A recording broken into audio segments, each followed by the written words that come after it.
Abisala, mahal na sangre. Abisala.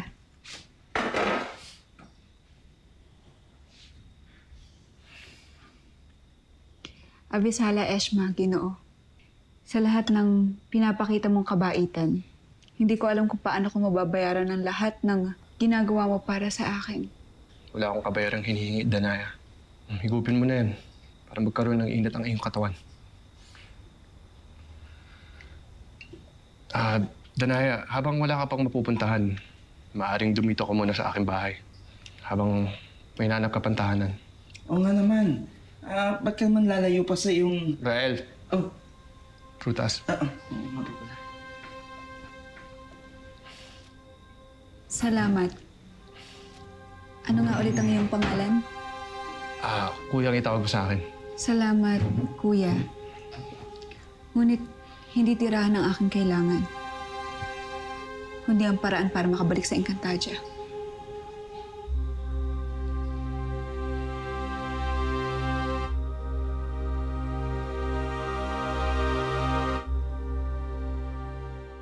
May tinatago ba kayo sa akin? Wala yung mahal na sangre. Nagagawa po na sa akin si boss. Ang sarap nitong pinya, delicious. May isa pang paraan para makabalik ka sa Encantadia. Nang hindi dumadaan sa puno ng asnamon? Oo. Ngunit ang lagusan na ito ay humihingi ng kapalit para makabalik ka sa Encantadia. Saan ang lagos ang sinasabi mo? Handa akong magbayad ng kahit na ano. Basta't makabalik lamang ako. Pero hindi ganun kadali, mahal na sangre. Yan ang tawag sa pangalawang daan na nakakatawid sa Encantadia at sa mundong ito. Ngunit bakit hindi ko alam ang tungkol sa lagusang yun? Dahil wala siya sa mapa ng Encantadia. Aksidente ko lang ito nahanap noong naglalakbay ako sa hilaga ng Sapiro. Nang tawirin ko ang lagusan na yun na hindi ko namamalayan. At ang paraan para bumalik? May mga engkantado na nagbabantay sa lagusan. Ang mga bandido. Magigiting ang mga katawan pero walang laman ang isipan. Kilala ko sila. Nakasagupa ako ng mga nilalang na yun.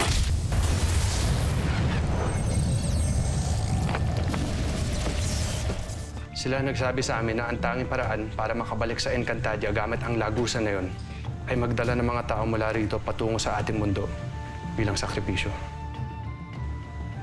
At nagagawa nga nilang makabalik sa Encantadia sa ganung pamamaraan? Oo, Danaya. Sa buong buhay ko, hindi ko inakalang may mga tao pala sa Encantadia. Mga taong ligaw ang tawag sa kanila. Mga taong walang kamalay-malay na sila ay dudukutin ng mga kaya nating Encantado at dadalhin sa Encantadia. 3, 4, 5, 6. Kinagigiliwan ng mga bandido na dakpin ang mga bata para gawing alila. Diyan pala kayo nagtago, Dumadakip pa rin sila ng mga dalaga kapag ito'y natipuhan nila. Sa sandaling makarating ang isang tao sa Encantadia, ay agad silang sinusubuan ng kaning itim. Nang sa ganon magawa nilang mabuhay sa Encantadia na hindi tumatanda. Sa sandali ring makakain sila ng kanin ay mananatili na sila sa Encantadia kung saan gagawin silang alipin ng mga Encantado. Panginoong Emre, hindi ko akalain na may ganitong hindi ka nais-nais na nagaganap sa Encantadia. Malaki at komplikado ang mundo ng Encantadia. Hindi ito nagtatapos sa hangganan lamang ng Lireo, Hatoria, Sapiro at Adamia. Ngunit bakit walang nag-uulat sa Lireo na nagaganap ito sa Encantadia? Pero sino ang mag-uulat sa ang Danaya? Ang madalas gumamit ng lagusang binabanggit ng aking amo ay yung mga engkantado na nais talagang mandakip ng tao. At ang mga tulad namin na dito na sa mundo, nais manirahan. Kaya paano namin ito ibabalita sa Lireo?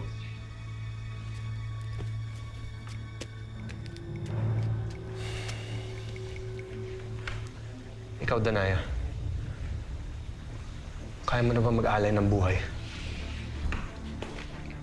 Hindi ko kaya mandamay ng tao. Wala bang ibang paraan?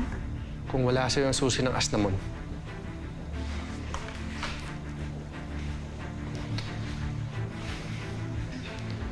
wala tayong paraan kundi mag-alay ng buhay ng isang tao.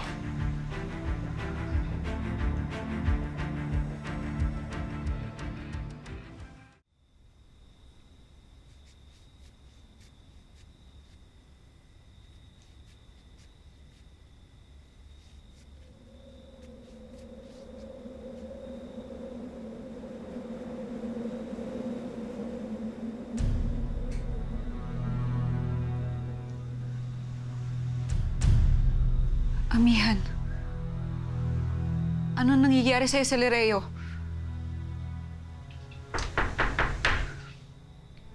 Tuloy. Gising ka pa pala, Danaya. Hindi ba't pinagpapahinga na kita? Hindi na ako dadalawin pa muli ng antok. Lalo't nararamdaman kong may hindi magandang nangyayari sa Lereo. Pareho tayo ng nararamdaman. Kaya ako pumasok dito. Kung ganun ay wala na akong pamimilian.